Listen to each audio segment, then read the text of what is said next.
Look, Labor ignored calls to list Iran's Revolutionary Guard as a terrorist organisation for years, despite warnings from a Senate inquiry and evidence that the IRGC orchestrated assassinations, kidnappings and terror plots abroad. The Albanese government has been accused of leaving Australians vulnerable by failing to act sooner in declaring the IRGC as a terrorist organisation. Do you agree with this, that the government left it too late?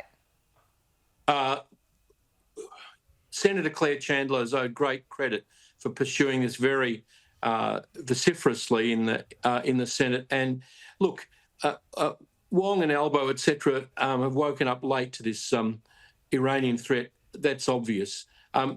Probably there's a lot of disbelief at the top levels of Australia that Iran has the bandwidth, as Greg Sheridan said, to attack Australia at a time when there's not enough water in Tehran, where there's no electricity, where they've had their entire nuclear program destroyed by the Israeli-American attack. So there's no excuse for people who've got good advice not acting earlier, but they should have.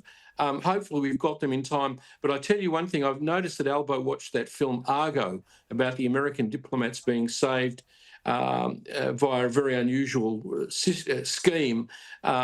He should be watching Fauda too, because it shows that poor old Mr. Abbas wouldn't last an hour there on the West Bank if it wasn't for the Israeli Secret Service keeping him alive. But we won't be having an embassy back there for a long time, Gabrielle.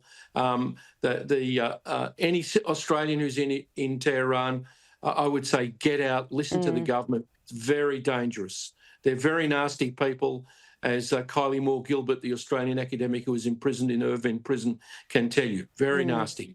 Can you take us through the direct role that the IRGC plays in Iran? The IRGC performs the role in Iran that the SS provided in Germany. It's a parallel organisation to the state. It has its own army. It has its own intelligence service. It has its own sources of income. And it has its own street thugs, like the Nazis used to have the SR, the Sturmabteilung.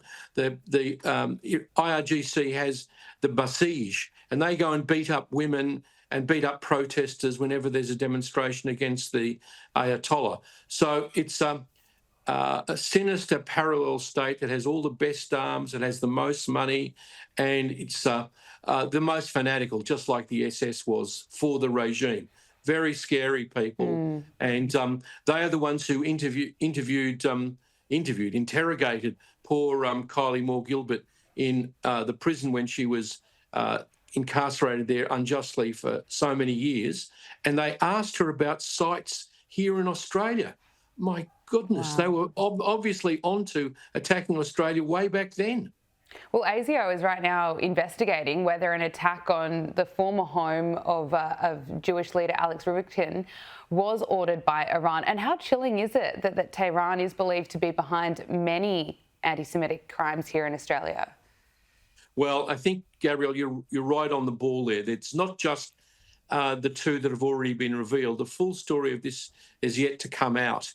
But what's amazing is that this regime that, as I said, doesn't have enough water in Tehran because they spend so much money on foreign terrorists, Hezbollah, Houthis, Hamas, has enough time or headspace to attack targets all over Australia. It's scary. This is an attack on Australia. We're very lucky that people weren't killed. This is a very serious attack on our sovereignty. Yeah, well said. Look, looking at the situation in the Middle East, Donald Trump has presided over a policy meeting on the war in Gaza.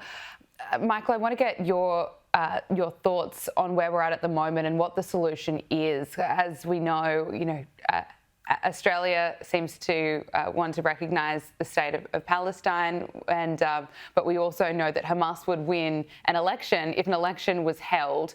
What is the solution? Obviously, a hugely difficult question to answer, but what Israel's solution is at the moment? Well, there's 3 points I'd make in response to that. As I said before, poor old Mr. Abbas, who Penny Wong and Albo, who've done the right thing on this Iran thing. I must give them acknowledgement for that. Don't seem to understand is Hamas would win an election. Abbas wouldn't survive an hour if it wasn't for protection of the Israeli Internal Security Service. So we'd have to really worry about that. You hold an election, a Hamas or a Hamas proxy would be elected. The most important thing for Western democracies, even if they want to have an election in the West Bank and Gaza so we can get a regime that the Israelis could deal with, is we have the same problem we had in Germany after their defeat in the Second World War. The population has to be denazified. They have this fanatical education that teaches them hatred, not just of Israel, but of Jews. The prima donna of the Palestinian movement on the West Bank, Ahlam Tamimi, has just come out on social media and said that it's not Zionists, it's Jews who are their enemy and they all must be destroyed. Now, how do you deal with a population that's so fanaticised? I blame UNRWA a lot for this. Yeah. Hillel Neuer has demonstrated time and time again that the education they give these poor Palestinian kids just fanaticises them, robs them of a future. And, you know, if the Australian Education Union wants to do better things than march across the bridge in Sydney, why don't they get out their textbooks and teach diversity, equity and inclusion to Palestinians on the West Bank and Gaza? That's a thought, isn't it? Look, Michael Danby, we have to leave it there. Thank you so much for your time. I really appreciate it. Thank you very much.